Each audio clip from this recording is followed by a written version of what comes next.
Hi guys, welcome to the Wrestling Retrospective. In this video I'll be doing my predictions for NXT Battleground.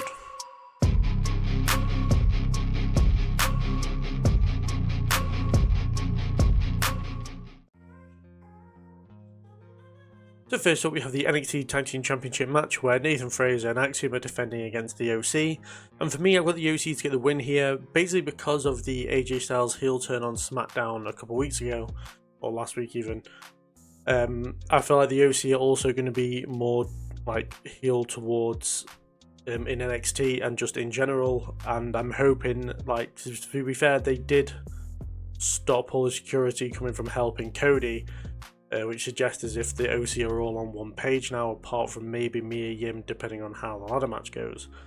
But with that, there should be champions within the group, and for me it makes the most sense to have Gallows and Anderson become the new NXT Tag Team Champions by using like every trick of the book, every cheat they possibly can to get the win, and for everyone to then hate them pretty much.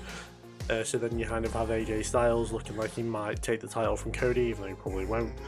But yeah, for me it makes the most sense right now to have the OC become the new NXT Tag Team Champions. Following that, we have the NXT Underground match between Shayna Baszler and Lola Vice. For me, I think it's pretty, not straightforward, but it should be a pretty simple prediction, as Shayna Baszler should be taking the loss here to help Lola Vice kind of climb up the card a bit more and just put her over pretty much. So yeah, for me, I've got Lola Vice to get the win. I feel like she needs the win more than Shayna does, though Shayna does need something to be taken more seriously in WWE in general. But for me, Lola Vice has everything you could possibly need to be a future NXT Women's Champion and a World Women's Champion. So it's just a case of getting the wins that she needs to get her climb up the card a bit more and to go towards either the North American or Women's World Championship. For me, this starts here with a huge, massive win over Shayna Baszler in a match that I would say that it favours Baszler just because of the experience factor, but then Lola Vice does have experience in the world of MMA. But for me, I think it makes the most sense right now to go with Lola Vice to get the win here and to help her just in general climb up the card and become a bigger star than she is at the minute by defeating a NXT legend almost in Shayna Baszler. After that, we have the triple threat match for the Men's North American Championship between Obafemi defending against Wesley and Joe Coffey. And for me, I'm going to go with Obafemi to retain here. I feel like the build to this match hasn't been that Obafemi is going to lose. It doesn't feel as if his championship is in any kind of jeopardy.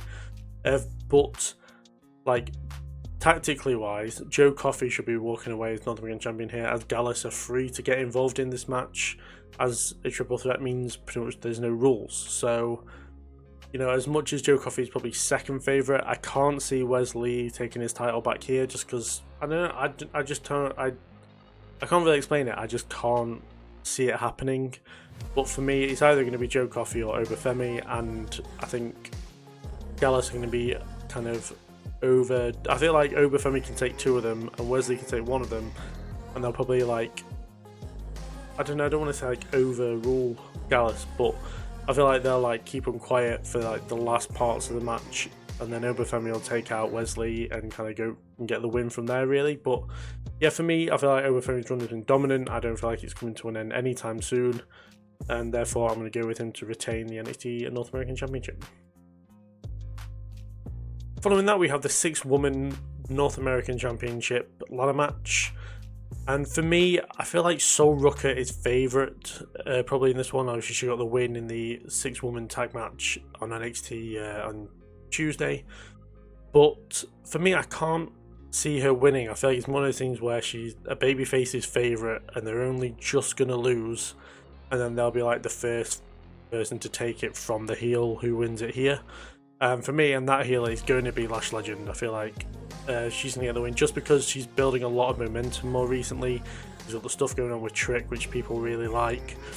And I feel like having the visual of those two kind of being together and both as champion is going to be something people really want. And I think like it get them both incredibly over. But But then there's the case of, as I think Rook is favourite. I can't see Henley getting the win or Jordan. Maybe Parker get the win. I know Parker's quite over as well. Mia Yim, I feel like, is going to get cost the match by another babyface. I think the way I would do it is have Kalani Jordan just cost Mia Yim the match. Like, she's like on top, about to win. Jordan knocks her off the ladder, costing her the match, and then Lash Legend kind of comes up and wins the match itself. Therefore, Mia gets very pissed off about that, takes out Jordan, turns heel, and the whole of the OC are then heels. That's probably the way I would do it. But yeah, for me, I'm going to go with Lash Legend. I know she's not the proper favourite, but I feel like just because of how over she's getting, this might push over the line of her becoming a babyface in the future. And kind of the story with Trick Williams can be continued through them both being champions, which I feel like would help that situation. So for me, I'm going to have Lash Legend become the first North American champion. After that, we have Trick Williams defending the NXT Championship against Ethan Page. And for me, as much as I feel like Ethan Page would make a very good champion in NXT, and having him win it in his first match as well would be historic, I think. But I don't know, NXT have a good history, or a good or bad history, depending on what side of the fence you're on, of bringing somebody in, having them debut, and then have them lose straight away. I think they did it with Shawn Spears, where his first major feud he lost. And then, yeah, I don't know, because I think if Trick hadn't have won the World Championship at literally the last NXT pay-per-view that they did at Stand and Deliver, I would have been more convinced that Ethan Page was going to get the win here, but I just can't see them taking the title of Trick, and I know that they could just have Trick lose it and then win it back on a later date, but I can't see them doing that again. It didn't really work. Or it didn't seem very well when they did it to Trick with Dominic, when Trick won the North American Championship and then lost it a few days later back to Dominic Mysterio. Therefore, I'm going to go with Trick here just as a more safer option. I can't see them putting the title on Ethan Page, as much as I would actually love to see that happen. I can't see it right now. I feel like it's too early to take the title off Trick. Therefore, he's going to retain here. And finally, in what I assume will be the main event, we have Roxanne Perez defending the NXT Women's Championship against Jordynne Grace. And for me, I'm going to go with Roxanne Perez to get the win, though, like, if you look at them both, I do question how Roxanne will get the win. I don't know whether she'll, like, have maybe a new debut woman come in as a kind of muscle for her, similar to how Raquel Rodriguez, or Raquel Gonzalez at the time, helped Dakota Kai against Tegan Nox back at NXT TakeOver Portland. But I don't know, I can't see them putting the NXT Women's title on a TNA superstar, so I feel like it's just going to end up being Roxanne Perez through one way or another. Like, I'm not sure how they're going to do it. I think the match is going to be great just because of the size and strength of Jordynne Grace and the speed and heelness of Roxanne Perez. I feel like it's going to like click really well between them both, and I hope we get a rematch down the line. But for me, I'm going to go with a safer option here and go with Roxanne Perez Roxanne Perez to retain the Women's Championship. Now, I think it's going to be one of the better matches of the year for NXT, and yeah, hopefully this will obviously open more doors for TNA superstars to go into NXT, and for NXT as well to go over to TNA, as I would assume that Tatum Paxley is probably going to go over to TNA at some point to target Jordynne Grace's Knockouts Championship. So I don't know, but either way, I feel like it's going to be a really good match, probably going to be match of the night, but for me, Roxanne Perez is going to retain here. So those are my predictions for NXT Battleground this weekend. Do put down in the comments below what you think is going to happen, who you think is going to win. Is anyone else going to show up from TNA? Are we going to get a new debut, anything like that? Do put down below in the comments. I do feel as if this show might give one of the best NXT shows of the, probably not of the year, of NXT. Like, I'm really looking forward to this one.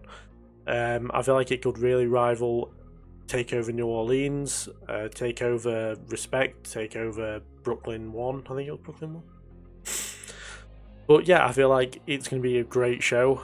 The women are getting an absolutely great showing on this as well. They're really you're going to show off the women's division, which I'm very much for. Ethan Page making his debut, I think it's going to be great. Roxanne Perez and Jordan Grace is going to be awesome. Having the TNA influence is fantastic. I've been loving the fact that TNA and WWE are working together. But yeah, I think it's there. But anyway, if you guys wouldn't mind subscribing and liking and all that good stuff, if you enjoyed the video, do put your predictions down in the comments like I've said. I will thank you all for watching, and I will see you in the next video. Thank you for watching again. See you later.